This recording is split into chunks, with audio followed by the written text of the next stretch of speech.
یہ جو مخالفین ہوتے ہیں یہ بہن بھائیوں کو آپس میں لڑاتے ہیں، یہ دوستوں کو آپس میں لڑاتے ہیں، جدا کرنے کی کوشش کرتے ہیں۔ ہم نے ایک قاری صاحب رکھے، وہ مجھے اور ہمارے شجاباد کے ایک عالم صاحب ہیں، ہمارے بزرگ ہیں، ہمیں آپس میں لڑوانا چاہ رہا تھا۔ یعنی ان کے مدرسے میں گیا، اس کے بعد پھر میرے پاس آیا، ہمارے مدرسے کے استاد تھا، مجھے کہتا ہے قاری صاحب انہوں نے آپ کی بڑی بےزتی کی ہے، ایسے ایسے جملے کہے ہیں انہوں نے، میں آپ کو بتا نہیں سکتا۔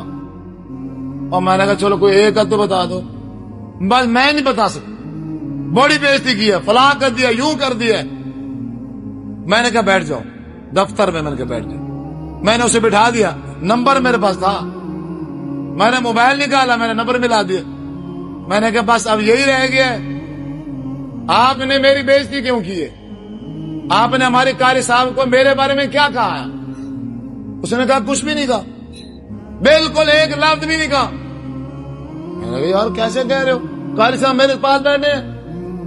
اس نے کہا قاری صاحب کو بٹھاؤ میں آ رہا ہوں۔ میں نے قاری صاحب کہا آپ بیٹھ جاؤ، قاری صاحب بیٹھ گئے، مولوی صاحب آ گئے، آپ بتاؤ جی انہوں نے میرے بارے میں کیا کہا تھا؟ انہوں نے کہا جی کچھ نہیں کہا تھا۔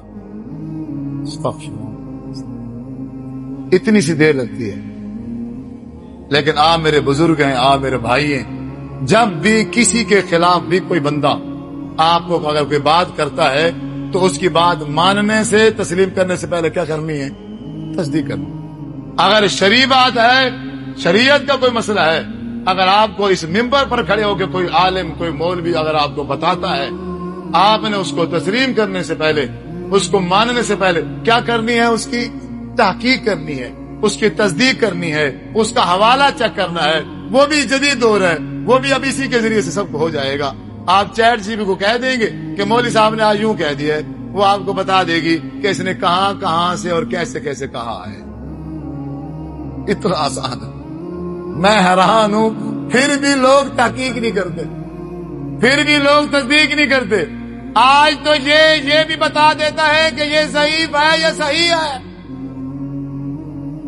صرف آپ بول کے اسے بتا دو، بالکل آسان ہے۔ اس لیے اپنا ذہن بنائے، آج سے شرعی بات ہو یا دنیاوی بات ہو، بغیر تصدیق کیے، بغیر تحقیق کیے ہم نے اس کو ماننا نہیں ہے۔